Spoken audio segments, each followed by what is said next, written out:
තෙරුවන් සරණයි මහත්තයා. මගේ නම නුවන් චතුරංග ප්‍රදිනාන්දු. දැන් මට අවුරුදු 42ක් වෙනවා වයස. ඉතින් මට මං හොඳට හිටියා මේ 2015 දරුණු රියානතුරටපත් වුණා. මගේ ටීවීල් එක ඇක්සිඩන්ට් වුණා. ඒකෙන් මගේ සුසුම්නාවට වෙච්ච බරපතල හානි නිසා මගේ බෙල්ලෙන් පල්ලෙහා සම්පූර්ණයෙන්ම අප්‍රාණිකයි. මගේ මේ ඇඟිලි මුකුත් වැඩ කරන්නේ නැහැ. බෙල්ලෙන් පල්ලෙහා සම්පූර්ණයෙන්ම අප්‍රාණිකයි. මට කවන්න ඕන, පොවන්න ඕන, ඒ හැමදේම කරන්න ඕන. ඉතින් මගේ අම්මයි මායි විතරයි ඉන්නේ, තාත්තත් නැති වෙලා. එතකොට අක්කා ඉන්නවා. ඉතින් වටේ පිටේ කට්ටිය මට උදව් කරනවා මා උස්සන්න කරන්න. ඉතින් එහෙම බොහොම අපහසුවෙන් ජීවිතය ගෙවන මොහොතක තමයි මන් දන්න හිතවත් මහත්තයෙක් ඉන්නවා, පුලස්ති මහත්තයා කියලා, LOLC සමාගමේ කළමනාකාර අධ්‍යක්ෂකතුමා. එතුමා තමයි මට මේ ගැන මුලින්ම සඳහන් කරේ. මේව වැඩසටහනක් තියෙනවා, සන්ධ්‍යා ටෙක්ස්ටයිල් ආයතනයේ අධිපතිතුමා මූලික වෙලා මෙවැනි උතුම් සමාජ සත්කාරය වැඩසටහනක් කරනවා. ඉතින් ඒකට ඕගොල්ලෝ සුදුසුයි. ඒ නිසා ඒකට සහභාගී වෙන්න කියන එක මුලින්ම එතුමා තමයි මතක් කරේ. ඉතින් ඊට පස්සේ ඒ අනුව ඒ මහත්තයාගේ හිතවත්කමත් මත මට අදාළ ෆෝම් එකක් ලැබිලා සන්ධ්‍යා ආයතනයට ඇවිල්ලා. ඉතින් ඒකෙන් ඒ ෆෝම් එක අරගෙන අපේ ග්‍රාමසේවක මහත්තයා, ගමේ පන්සලේ හාමුදුරුවෝ, ඒ සියලු දෙනාගේ මේ අස්සන් ඒ සියල්ලම අරගෙන මේ උතුම් සත්කාරය ලබන්න මම වාසනාවන්ත වුණා. ඉතින් මේක ඉතාමත්ම සහනයක්, සැනසීමක්. මොකද කිසි දෙයක් කරගන්න බැහැ. අම්මයි මායි විතරයි ඉන්නේ.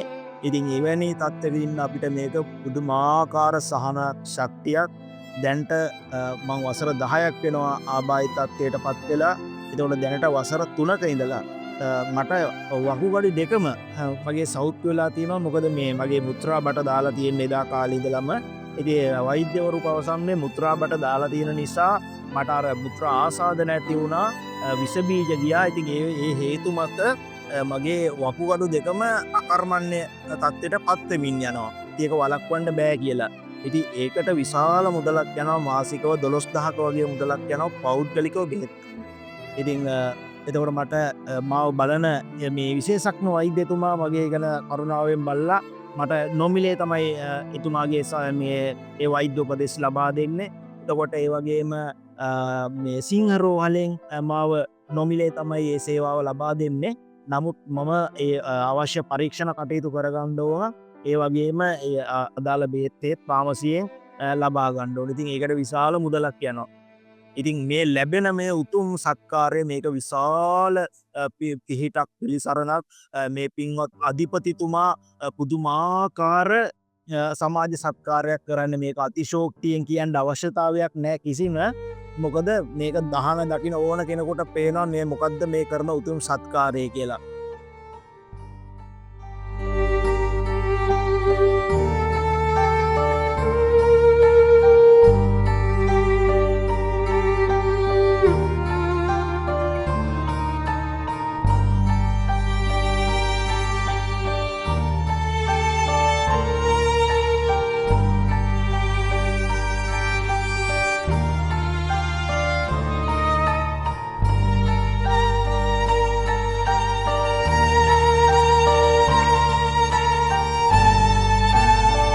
එතන මේ භාණ්ඩ බෙදාදීමක් කරලා ඒ අයව සතුටටපත් කරලා යන ගමනක් නෙමෙයි.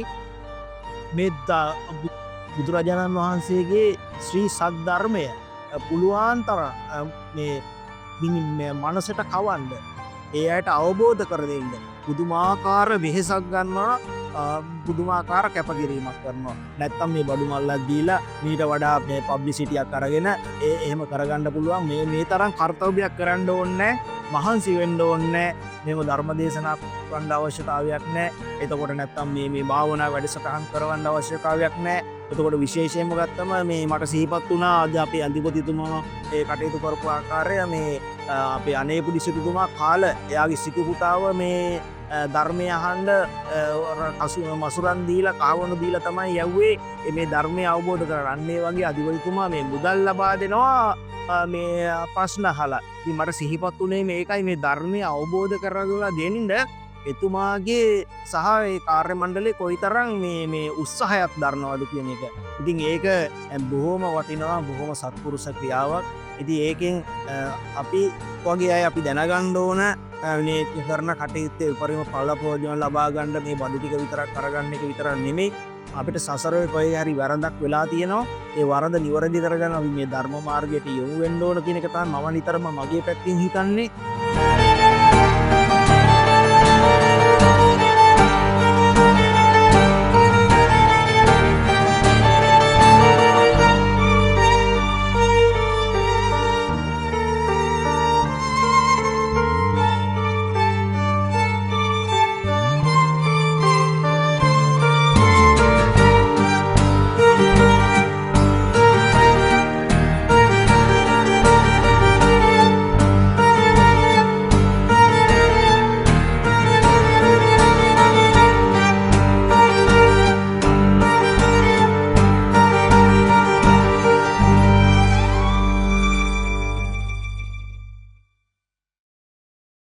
පින්වත් අධිපතිතුමාගේ ඒ ව්‍යාපාර කටයුතු තව තවත් දියුණුවෙන් දියුණුවට පත් වේවා. අවසාන වශයෙන් මේ කරන උතුම් සත්කාරයන්ගේ උපකාරයන්ගේ බලයෙන් පින්වත් සන්ධ්‍යා ටෙක්ස්ටයිල් අධිපතිතුමාටත් එතුමාගේ පවුලේ ආදරණීය බිරිඳ දුව දරුවන් ඇතුළු පවුලේ සෑම සියලු දෙනාටමත් පින්වත් කාර්ය මණ්ඩලයේ සෑම සියලු දෙනාටමත් ඉතාමත්ම ඉක්මන් භවයන් වලදී ඉතාමත්ම කෙටි කාලයකින් සැප සහිත ප්‍රතිපදාවෙන්ම ප්‍රාර්ථනා කරන්න අවබෝධි තුළින් අති උතුම් චතුරාර්ය සත්‍ය ධර්මයම අවබෝධ කරගෙන අමා මහ නිර්වාණ සුවය ලබා ගැනීම පිණිසම මෙම උතුම් සත්පුරුෂ ක්‍රියාව මහා පාරමිතාවක් වේවා, මහා බලයක් වේවා. අමා මහ නිර්වාණ සුවයම ලැබේවා ලැබේවා ලැබේවා. සාදු සාදු සාදු කියලා බොහෝම ගෞරවයෙන් පුණ්‍යානුමෝදනා කරනවා, ආශිර්වාද කරනවා. තෙරුවන් සරණයි.